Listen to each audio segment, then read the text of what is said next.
So we're here in sunny Bristol, catching up with someone who I'm sure any Apprentice fan will recognise, and that's Lee McQueen, winner of Series 4, I believe. That's right, Simon. Good morning to you. How are you, Lee? Very well, thanks. Very well indeed. Beautiful day, so I can't complain. It's perfect for it, isn't it? It is, yeah. So to begin with then, I suppose we should really cover kind of what really happened post winning Apprentice and kind of what brought you up to where you are now. Yeah, I mean, as you rightly said, I won Series 4 2008. Beat 20,000 candidates to be the number one spot, of course. Nice bit. But afterwards, myself and Simon Sugar, who is Lord Sugar's son, we set a business up called McQueen, which is a digital media business. And actually, on the day that I and your viewers saw me win, the next day I went into Brentwood House, the old brown Amstrad building that most of your viewers will probably remember. And Lord Sugar told me that we're embarking on not just a new project, but actually a new business, which was fantastic for me. So I'd worked in corporates most of my life up until that point, and I had a really good job actually before the Apprentice, but I never really got to learn, if you like, how to start a business from scratch and do the kind of nitty-gritty and get that kind of experience. And that's what I hoped that I'd get through the Apprentice. And lo and behold, that's exactly what happened. So we started, my first day was effectively looking at a blank canvas. It was almost like a giant task, if you like, an apprentice task.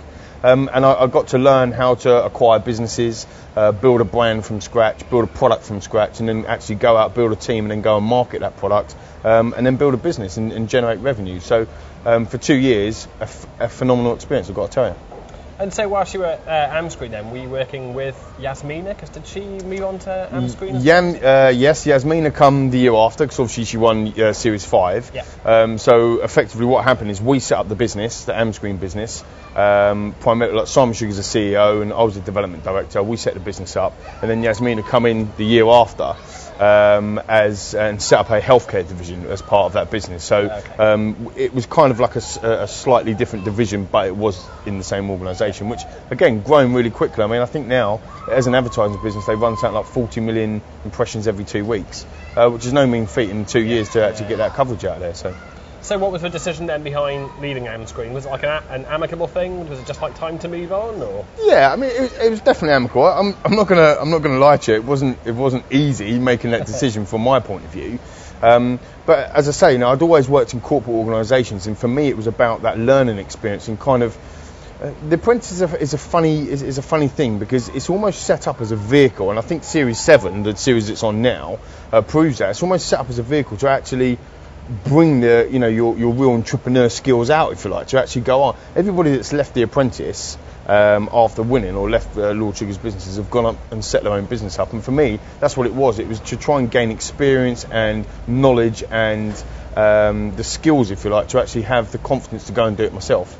Recruitment is my passion. That's what I've always done. My background's recruitment. I've got 11 years recruitment experience, so it was inevitable that I was going to go back and do something in recruitment. But it was just the timing wise, and I just felt after 2 years I had that grounding. I had got the experience that I needed. It sounds a bit horrible, didn't it? Like, I just got what I wanted and I left. But it's not like that. It's a case of being true to your word. And I use the Apprentice as a grounding, as a skill board for me to go on and do my own thing. Okay.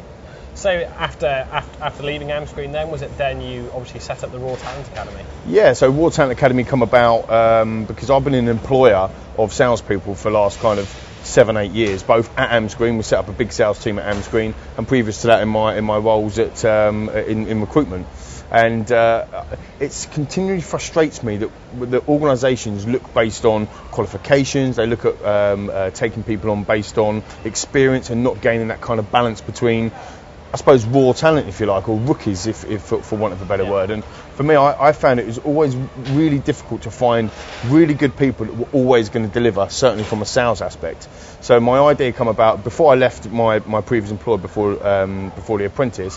I put an 8-head academy into that business and set them up as vertical markets so they could actually sell based on their knowledge, not based on selling a service or selling a product. Okay. So they become subject matter experts effectively, and it worked really, really well. So my business idea around Raw Talent Academy was let's put everybody on a level playing field. Let's not look at a piece of paper. Let's not just look at CVs. I mean, infamously, I lied on my CV, as probably your viewers will remember. It's not something that I'm proud of, but it's because I had a complex about education. Yeah. And for me, it's about trying to take that complex away and saying to employers, okay, if you use Raw Talent Academy, not only did we go and find a range of different fresh talent that you might not have been looking at, but we also audition them in front of you. We assess them. So it's almost like a little mini apprentice.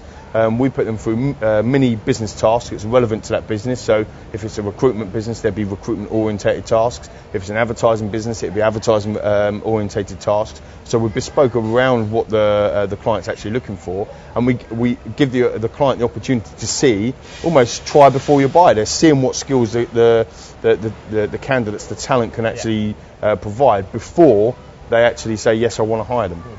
And then we run a comprehensive bespoke training program in order to get them up to speed. Okay.